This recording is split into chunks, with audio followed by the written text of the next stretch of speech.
On a déplacé les corps pendant l'hiver, parce que le sol s'y prête mieux pendant les mois froids. On peut mieux gérer le problème des odeurs et ce qui va avec en été. L'ancien cimetière d'Immerat a été déménagé pour faire de la place à une mine de charbon. Il a fallu 4 ans pour déplacer les tombes. Une mission délicate qu'Angar a supervisée de bout en bout pour la mairie. Transférer un cimetière, ça n'est pas comme déplacer une maison ou reconstruire une école. Les liens émotionnels que l'on a avec un cimetière sont différents parce que c'est lié à la mort, aux souvenirs. Et cela pour beaucoup de gens, ça n'est pas facile. À une dizaine de kilomètres de là, l'ancien village d'Immerat. Pas âme qui vive, les lieux semblent endormis, comme oubliés. Déplacer les morts, mais aussi les vivants, les 1200 habitants d'Immerat, Old Immerat, à l'ouest de Cologne, ont maintenant quitté les lieux. Le village sera bientôt englouti par les bulldozers de la mine de charbon voisine. C'est désormais un village fantôme. Ils se sont déjà chargés de l'église du 19e siècle. Construite en 3 ans, détruite en 2 jours, début 2018. Devant les ruines, Werner Rombach, l'ancien prêtre de la paroisse, a encore du mal à évoquer le sujet. Ça m'a fait mal. J'ai vraiment dû me battre contre mes émotions. Aucun prêtre n'aime voir son église détruite. J'étais triste et en colère.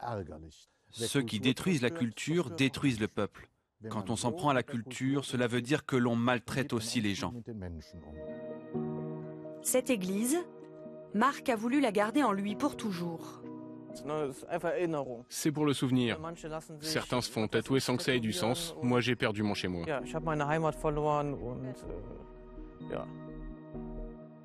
Il revient pour nous avec un de ses anciens amis et voisins. Leur exil, ils l'ont vécu différemment. Oui, c'est vrai, c'est triste de perdre son chez-soi, de quitter cette vieille ville idyllique. Mais il n'y a aucune raison d'être en colère contre l'entreprise ou le gouvernement. Aucune raison. Fondamentalement, les compensations financières étaient loin d'être faibles quand on a bien négocié. Moi, j'ai fini par accepter et vivre avec ça. Seul le temps guérira nos blessures.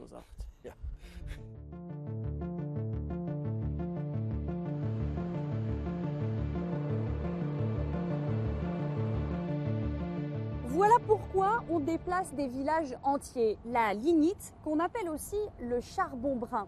C'est une des sources d'énergie fossile les plus polluantes, mais aussi les moins chères. Et l'Allemagne est le premier producteur au monde. La lignite est extraite de mines à ciel ouvert, comme celle-là, Garzweiler, en Rhénanie, où nous sommes. Un gisement dont la taille donne le vertige, vu d'ici. Dans la région, les habitants l'appellent le trou. Garzweiler, 30 km², une des plus grandes mines d'Europe. Une telle étendue parce que la lignite se trouve uniquement en surface. Garzweiler est une des 3 mines opérées par RWE dans la région, le géant de l'énergie.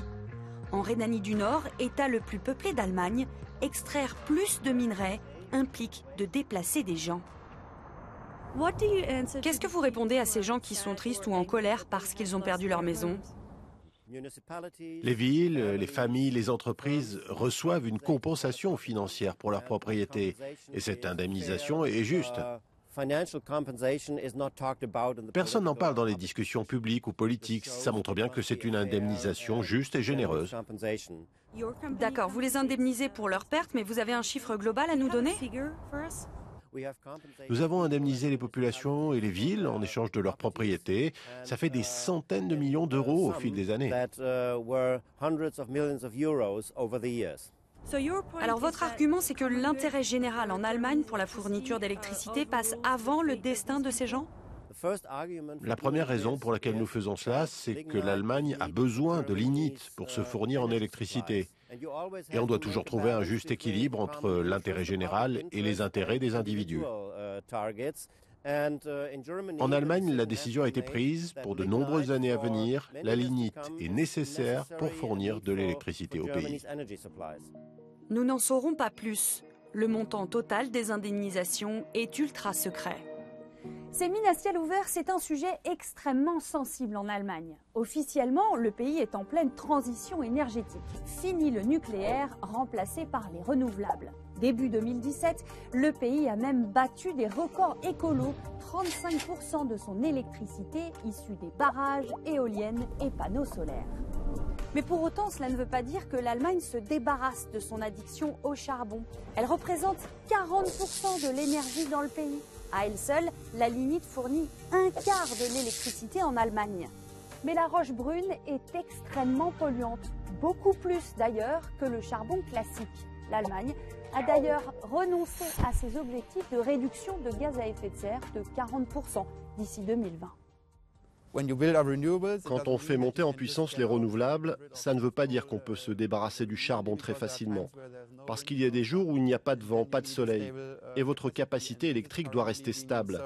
Et c'est la lignite qui remplit ce rôle. Ça, c'est la première raison. La deuxième est une raison sociale. Le secteur minier emploie beaucoup de monde, plusieurs milliers de personnes. C'est un des secteurs économiques les plus importants. Vous ne pouvez pas vous débarrasser de ces mines sans vous occuper des gens qui travaillent dans ce secteur. Des choix stratégiques qui ont un impact direct sur la vie des Allemands, surtout en Rhénanie. Pour la mine de Garzweiler et ses environs, le plan court jusqu'en 2045. Ces dernières années, en tout, 35 000 personnes ont été relocalisées, 24 nouveaux villages ont été créés et 30 000 hectares de terre ont été absorbés. Margaret supervise ce vaste plan de déplacement. Elle est l'intermédiaire entre RWE, les habitants et le gouvernement régional. Elle sait de quoi elle parle en tant qu'ancienne maire d'un village rayé de la carte. Ce processus a été soigneusement examiné et approuvé par de nombreuses autorités. Alors bien sûr que tout cela c'est légal, sinon cela n'aurait pas pu être mis en place ici en Allemagne. C'est une loi minière des années 80 qui le permet, au nom de l'intérêt général. Dans la région, 11 villages sont en train d'être vidés de leurs 5500 habitants. Keienberg est le prochain sur la liste, la ferme de Norbert aussi.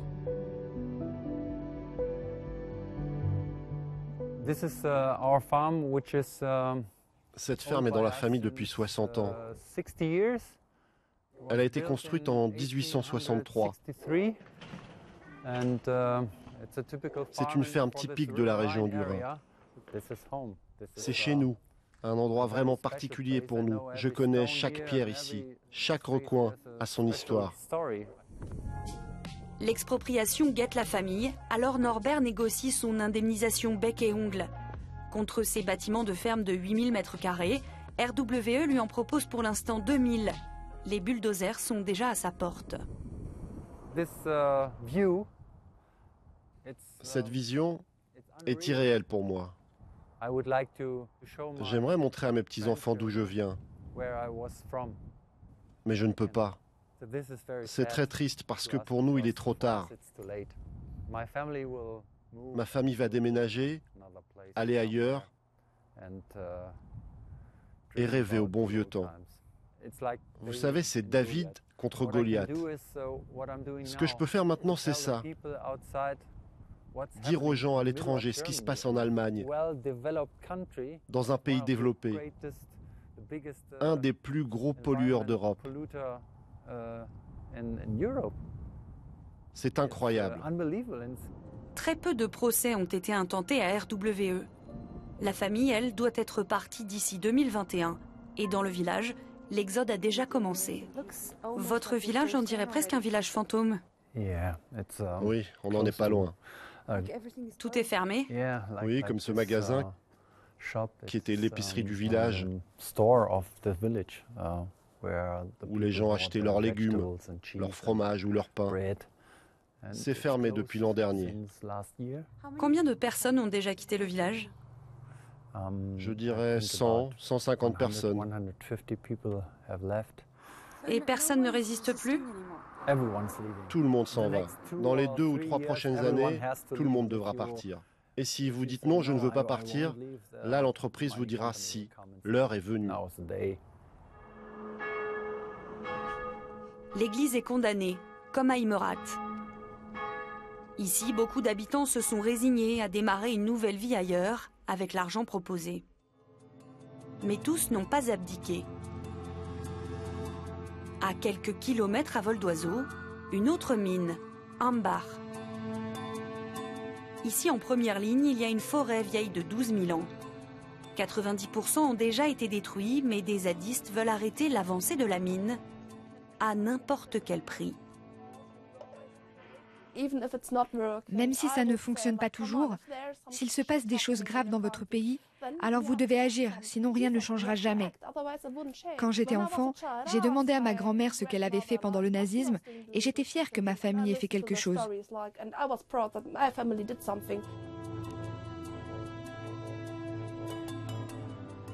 Entre résignation et résistance, la question des mines de lignite reste sans réponse en Allemagne. Comment se passer de cette énergie si abondante et si peu chère? Le pays se cherche son équation énergétique idéale.